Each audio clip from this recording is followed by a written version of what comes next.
Hi, in front of me I have new Balance RunIQ, and I'm gonna show you how to unpair this watch from your phone. First we need to open the Wear OS application on our phone. So let's open it.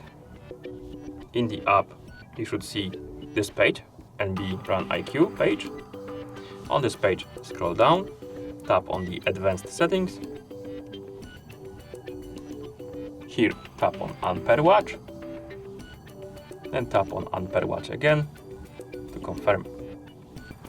And after a second or two, the watch will, or rather the page will disappear, the New Balance page, the device page, and your watch will start resetting itself to the factory default settings. And that's how you unpair this watch from your phone. Thank you for watching. If you found this video helpful, please consider subscribing to our channel and leaving a like on the video.